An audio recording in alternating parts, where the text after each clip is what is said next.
So let's do this again. Ladies and gentlemen, introducing the brownest in his family. Give it up for Okello Okello! I want to see you cutting your neighbor's neck. Aha. Ah.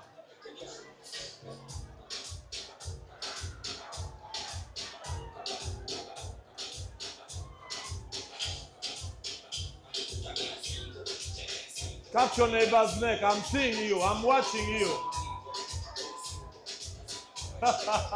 They just stop. See adults being useless. I don't like that song. It has made serious people look very unserious. You find a soldier with 4 ranks here. There is a gun. The moment they play the song, is the first to put his neck.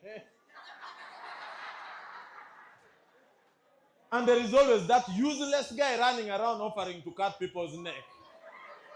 Metalero. How are we doing? We are okay? I used to think that border borders in Kampala are useless until I came to Koboko. If you're a border rider and you're here, commit suicide using that string you're seeing in the middle there. I was here, I arrived, a friend called me, said, Okello, come to Yumbe. I have a deal for you. But if you're not here in 30 minutes, I'm giving the deal to somebody else. The only means of transport I had was to get a border from here and go to Yumbe. I stopped the guy, I told him I'm supposed to, I even reduced the time. I told him I'm supposed to be in Yumbe in 20 minutes. The man looked behind, he told me, do you have children? And I told him yes. Then he said, hold my waist. At that point, I knew my life was at stake. Now, we proceeded a little bit. You know, somehow you are in a hurry. The person who is giving me the deal kept calling. He said, Okello, how far? I reduced the time. Get me another mic. Thank you. So I reduced the time. He said, Okello, how far? I reduced the time. I told him, give me 5 minutes. We had even not set off. I told the guy, give me 5 minutes. The border guy was hearing. He told me, now for you, I like you. Because every time I ride slowly, I get accidents. I did. Somehow, when you get a border accident, you are in denial. You don't want people to associate you with the accident. We had moved a few kilometers. There is a stupid Subaru guy with a Congolese number plate. He came, we peeped, there was nobody. It was a corner, there was nobody. For him, he was coming from the other side. We also didn't see, he didn't see us. So he okusimbulat, we also kusimbulat. We looked at him, he looked at us, but it was too late. You know that point whereby the only thing you can say is, whoa, way. We saw him, he hit us, we rolled. Now, me, because I exercise a lot and I'm fit, I landed on my feet. Pop. The border guy broke 2 legs. People came, they were like, oh my God, he has broken his legs. Is he okay? Is he okay? Me, I ran away. Somehow, there was that guy who noticed there was a passenger. Then he came and said, there was a passenger. Where is he? Even me, I came back, I said, where is he? We looked for me for 2 hours. It's never easy. But somehow I'm happy to be in Koboko. You clap for yourselves. You guys are amazing. Very, very amazing. If somebody has bought for you a ticket tonight, tell them, I love you. Just say that. Yeah, it is important. It means you have a rich friend. Get yourself a rich friend. Poor people, poor friends are stressing. Very, very stressing. Have you ever got a small problem and you call your friend? Poor people, we never help. We moral boost you. You say, Otim, how are you? I have a small problem. The first word they will say is like, yeah. You know, they are not going to help you. Rich people, when they get a problem, it is simple. I was in Kampala going to Munyonyo, and a jeep knocked a Range Rover. The guy got out of the car. He told the guy of the Range Rover, sorry, my brother, my mind was everywhere. I am a bit sorry. Tell me the damage. He called his dealer, and the damage was 6. You have had rich people, they call dealers. Poor people, you call your mechanic. He called his dealer. They said the issue is 6 million. Immediately he picked the phone. He called his friend. Hello, Sean. You can hear the name. Rich people, they plan for their children, starting from the names Sean, Alex, Peter. Poor people. Why are you calling your child Lemeriga?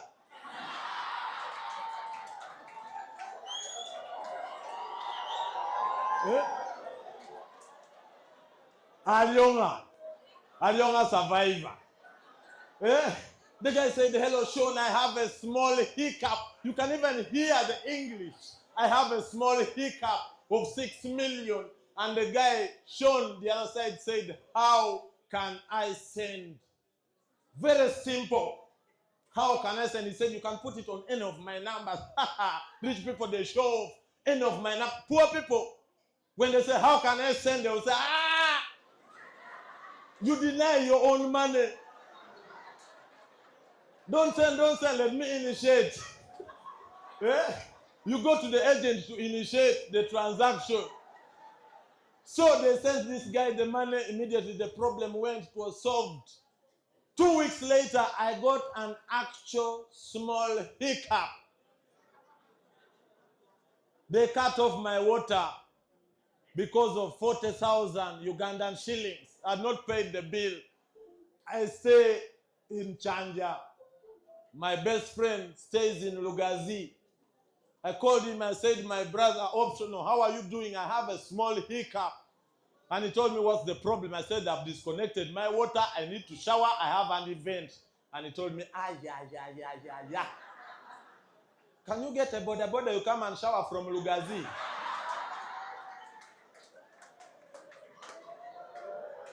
Useless. So get yourself a rich friend. It is very important. It is December. I am very happy. I know there are people who stay here and there are those who work in the city. They have come around. I also like traveling by bus a lot. If you travel by bus, raise up your hand. I have a gift. I've only seen one person. The rest of the people, you want to tell me that you put from Kampala to Koboko? You drive. You use a broom. You see, I like using bus, but I can never sit in a bus that is leaving Kampala going to Gulu. The people from Gulu, I don't know, the moment you sit in a bus, your neighbor buys an egg, boiled egg. Then next, he buys boiled maize. Now, what are you trying to manufacture before we reach the final destination? And those people are very strategic. Somehow, they never sit in the middle. They sit on the window seat. For him, his head is out, but the buttocks are here. So anytime you... I have my brother, he's called Bongomin. He likes using the bus because he buys a lot of things along the road. But one of his favorite things is he likes buying cassava from Kafu.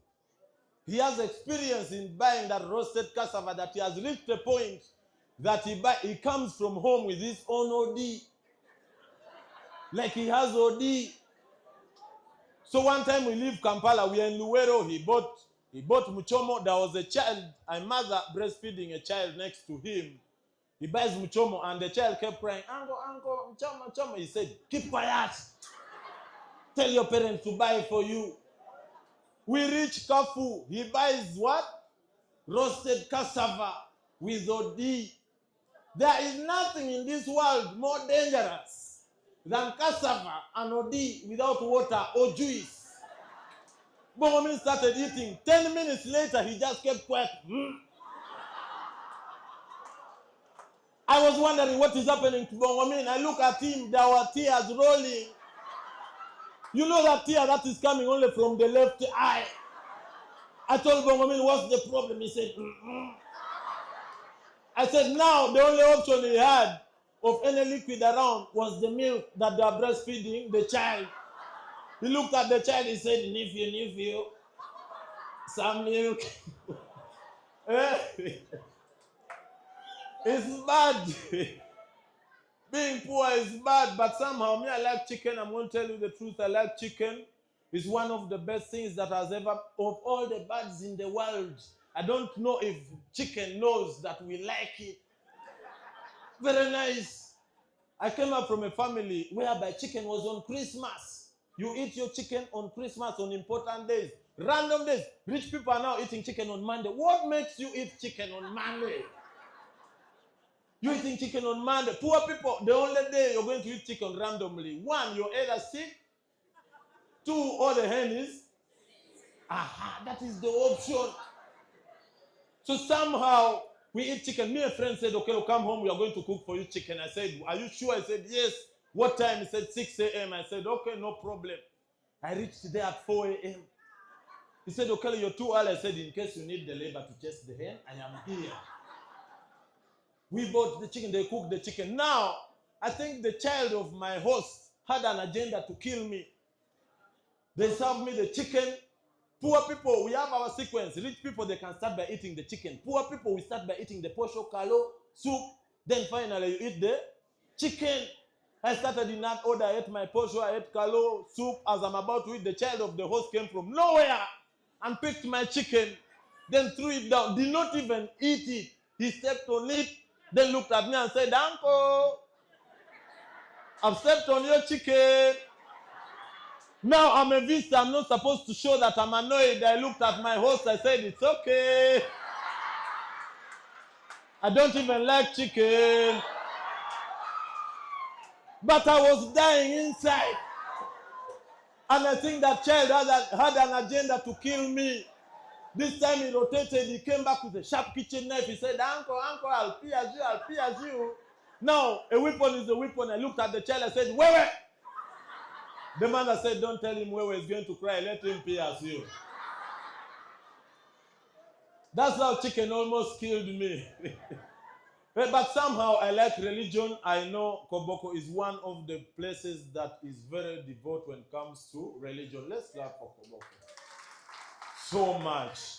I love religion. I'm from a Christian family, but I realized that religion and witchcraft have a very thin line, very small, that is dividing them. One of my uncles, Odida Moses, was among the first Christians, first born again locally in Rira. He read the Bible from Genesis to Revelation 3 times, and he started misinterpreting the Bible. He said, if Jesus comes back, Jesus should find me in my natural form. So he would sleep naked every night. We said, Uncle Moses, what if something wrong happens? He says, nothing wrong can happen. I'm covered by the blood of Jesus. So every night he would sleep what? Naked. But it is during the war.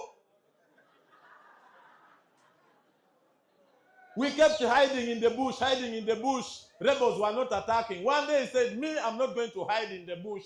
Today I'm sleeping in the house. But he sleeps what? Naked.